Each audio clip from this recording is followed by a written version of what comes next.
ഞാനിങ്ങനെ കോൺഗ്രസിന്റെ വേദിയിൽ പോകുന്നു, ഒരു കമന്റ് സതീശനോടൊപ്പം എന്നെ ചിരിക്കുന്നു, ഒരു കമന്റാണ്. എൻ്റെ ഫേസ്ബുക്കിൽ വന്ന എൻ്റെ ഫേസ്ബുക്കിൽ കയറി അവിടെ നാറ്റുകയാണ്. അവിടെ ഫേസ്ബുക്കിലല്ല എന്ന് വെച്ചാൽ കോൺഗ്രസിന്റെ മീറ്റിങ്ങിന് പോകുന്നു. ഞാൻ അവരുടെ സംഘടനാ മീറ്റിങ്ങിനൊന്നും പോയിട്ടില്ല, പോകേണ്ട കാര്യമില്ല, അവരെന്നെ വിളിക്കത്തുമില്ല, ഞാനിട്ട് പോകത്തുമില്ല. ഇത് കോൺഗ്രസിന്റെ അല്ലല്ലോ. രണ്ട് പരിപാടിക്കാണ് ആകെ കൂടി പോയിട്ടുള്ളത്, അല്ലെങ്കിൽ മൂന്നെന്ന് പറയാം. പണ്ട് ഇവിടെ ഒരു പുസ്തക പ്രകാശനത്തിന് വന്നു, അതുകൂടെ കൂട്ടിയാൽ 3. 2 ഒന്നിവിടെ ശ്രീനാരായണ ഗുരുവും നമ്മുടെ മഹാത്മാഗാന്ധിയും നമ്മളുടെ കൂടിക്കാഴ്ച, അതിൻ്റെ വാർഷികത്തിലൊരു മീറ്റിംഗ് ഇവിടെ എന്നെ വിളിച്ചു, അതുണ്ടായിരുന്നു. അതിലാണ് സതീശൻ്റെ കൂടെ ചിരിക്കണമെന്ന് പറഞ്ഞത് വന്നത്. അപ്പോൾ അത് കഴിഞ്ഞപ്പോൾ സെയിൻറ്റ് ജോസഫ് കോളേജ് ഉണ്ട് അവിടെ, ഗവൺമെൻറ് സ്ക്വയർ, അതിനടുത്തൊരു ഹാളിൽ KPCയുടെ സാഹിത്യവിദ്യ, KPC നേരിട്ട് നടത്തുകയല്ല, രാഷ്ട്രീയവും സംസ്കാര വിഷയത്തെ പറ്റി സെമിനാറാണത്. അവിടെ പങ്കെടുത്ത് ഞാൻ അടിയന്തര താമസക്കെതിരായി സംസാരിച്ചു. പഴയ കാലമൊന്നുമല്ല, ഒരു പുലത്ത കമ്മ്യൂണിസ്റ്റ് വിരോധമൊന്നും സാധാരണ കോൺഗ്രസ്സുകാരിലൊന്നും ഇല്ല. നിങ്ങളിലൊന്നും ഉണ്ടെന്നല്ല ഞാൻ പറയുന്നത്, ഇല്ല. ആ കാലം കടുത്തൊരു കോൺഗ്രസ് വിരോധം ഉണ്ടാവേണ്ട കാര്യമില്ല. ഇവിടെ കേരളത്തിൽ UDF LDF തമ്മിൽ പോരാടുന്ന 2 പ്രസ്ഥാനങ്ങളാണ്. അത് തമ്മിൽ ഐഡിയോളജിക്കലായിട്ടോ രാഷ്ട്രീയമായിട്ടോ കോംപ്രമൈസ് ചെയ്യാൻ പ്രയാസമാണ്, അത് നമ്മൾ മനസ്സിലാക്കുന്നു. 2 കൂട്ടർക്കും പ്രയാസമാണ്. പക്ഷേ ഇന്ത്യയിലെ മറ്റെല്ലാ സ്റ്റേറ്റിലും നമ്മൾ ഒരുമിച്ചാണ്. തമിഴ്നാട്ടിൽ ഒരുമിച്ചാണ്. CPIക്ക് 2 MLA മാർ, നമുക്ക് 2 MLA മാർ, കോൺഗ്രസിന് 3 4. DMK ആണ് അവിടെ മെയിൻ. ഒരുമിച്ച് ഇതാണ് കിട്ടിയത്. രാജസ്ഥാനിൽ CPIഎമ്മിൻ്റെ ഒരു ശക്തി കേന്ദ്രമാണ്, എന്നാലും ജയിച്ചപ്പോൾ അവിടെ കോൺഗ്രസ് മുന്നണിയിലാണ്. ബംഗാളിൽ കോൺഗ്രസും CPIഎമ്മും തമ്മിൽ ഐക്യമായിരുന്നു. ഒറ്റ സീറ്റ് നമുക്ക് കിട്ടിയില്ല, 2 സീറ്റ് കോൺഗ്രസിന് കിട്ടി. എത്ര പേരെയാണ് കൊന്നത്? ശാത്തപരിഷത്തുകാർ 1800 പേര്, CPIഎംകാരെ. ഞങ്ങളുടെ SFIയിലൊക്കെ ഉള്ളപ്പോൾ അവിടെ പോകുമ്പോൾ സൂക്ഷിച്ച് ഞങ്ങളുടെ കൂടെ വളണ്ടിയേഴ്സ് വരും, ബോംബ് എപ്പോഴാണ് വീഴുമെന്ന് അറിയാനൊക്കത്തില്ല. അങ്ങനെയായിരുന്നു അതൊക്കെ കാലം. ഇപ്പം രാഷ്ട്രീയത്തിൻ്റെ അടവ് വേറെയാണ്.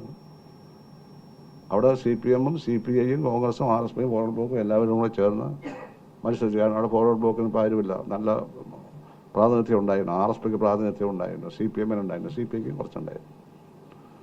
ഇപ്പം രാജ്യത്തിൻ്റെ രാഷ്ട്രീയം അടവുപരമായി പലതരത്തിലാണ്, കേരളത്തിൽ വേറൊരു തരത്തിലാണ്. ഇതൊക്കെ മനസ്സിലാക്കണം. പാർട്ടിയുടെ സംസ്ഥാന സമ്മേളനം കൊല്ലത്ത് ചേർന്നപ്പോൾ ശശി തരൂരിനെ വിളിച്ച് പ്രസംഗിപ്പിച്ചു സെമിനാറിനകത്ത്, ഇല്ലേ? വിളിച്ചല്ലോ, ഞങ്ങൾ വിളിച്ച് പ്രസംഗിപ്പിച്ചില്ലേ ഇവിടെ സ്റ്റേറ്റ് സമ്മേളനത്തിന് സെമിനാറിൽ.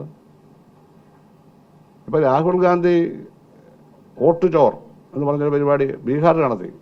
ആ റാലിയിൽ ബേബി പോയി പ്രസംഗിച്ചു, ഞങ്ങളുടെ ജനറൽ സെക്രട്ടറി. അവിടെ അതൊക്കെ ആവാം, തീരുമാനമാണത്. അപ്പോൾ ഈ സൈബർ പോരാളികൾ എന്ന് പറഞ്ഞ് ഒരു പാർട്ടിയും ആരെയും നിയമിച്ചിട്ടില്ല എന്നുള്ള ആദ്യം അറിയണം. ഓരോ പാർട്ടിയും സൈബർ പോരാളികളെ നിയമിച്ചിട്ടില്ല, അവർ സ്വയം അങ്ങനെ ആക്കി തീർക്കുകയാണ്. മാധ്യമങ്ങൾ അങ്ങനെ ഉണ്ടെന്നങ്ങ് വരുത്തുകയാണ്. ഞങ്ങളുടെ പാർട്ടി ഒരു സൈബർ പോരാളിയെ ഞങ്ങൾ നിയമിച്ചിട്ടില്ല. പിന്നെ ഫേസ്ബുക്കൊക്കെ ഉള്ളവരെ പാർട്ടിക്ക് അനുകൂലമായി പോസ്റ്റ് ഇടാൻ വേണ്ടി പറയും, അത്രയേ ഉള്ളൂ. സൈബർ പോരാളി ഞങ്ങളുടെ പോരാളികൾ ഞങ്ങളുടെ ബ്രാഞ്ചിലെ മെമ്പർമാരാണ്. പാർട്ടി ഭരണഘടന വായിച്ചു നോക്കിയാൽ മതി. ഒരു സൈന്യം പോലെയാണ് ഇതിൻ്റെ സംവിധാനം. കാരണം ഈ ഭരണഘടന ഉണ്ടാക്കിയത് റഷ്യൻ വിപ്ലവ കാലത്താണ്. അന്നുണ്ടാക്കിയ ഭരണഘടനയാണ്.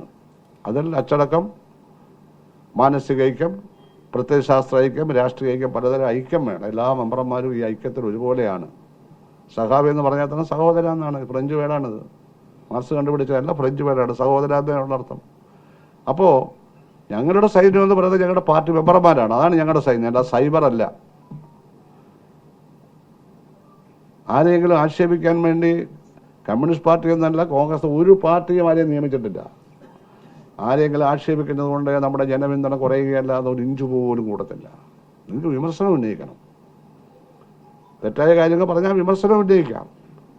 കോൺഗ്രസിന്റെ വേദിയിലൊരു സെമിനാറിൽ പോകുന്നത് തെറ്റാണെങ്കിൽ നമ്മളെന്താ കൂട്ടിൽ അടച്ചിട്ടിരിക്കുകയാണ്? ഒരു സമൂഹമല്ലേ ഇത്?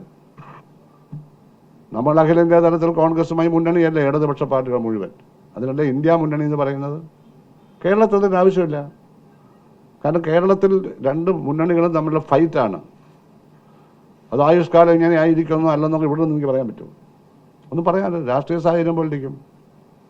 BJPയുടെ കേരളത്തിലെ വളർച്ച പോലിനനുസരിച്ചിരിക്കും. അത് രാഷ്ട്രീയമായി മുന്നോട്ടൂടെ കാണണം. അപ്പോൾ എങ്ങനെയാണ് നാളെ കേരള രാഷ്ട്രീയ ഭാവി വളരുന്നതെന്ന് പറയാൻ പറ്റില്ല. അതനുസരിച്ച് അടവുകൾ വീണ്ടും വീണ്ടും മാറ്റം വരാം. ഇതൊക്കെ മനസ്സിലാക്കാത്തവർക്ക് ഒരു പാർട്ടിയുടെയും വിശ്വസ്തരായ പോരാളിയാവാൻ പറ്റില്ല. അടവുകളും തന്ത്രങ്ങളുമുണ്ട്.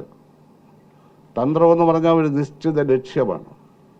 ഞങ്ങളെ സംബന്ധിച്ചിടത്തോളം തൊഴിലാളികളുടെയും കൃഷിക്കാരുടെയും നേതൃത്വത്തിൽ നടത്തേണ്ട പീപ്പിൾസ് ഡെമോക്രാറ്റിക് റെവല്യൂഷൻ, ജനകീയ ജനാധിപത്യ വിപ്ലവമാണ് ഞങ്ങളുടെ തന്ത്രം.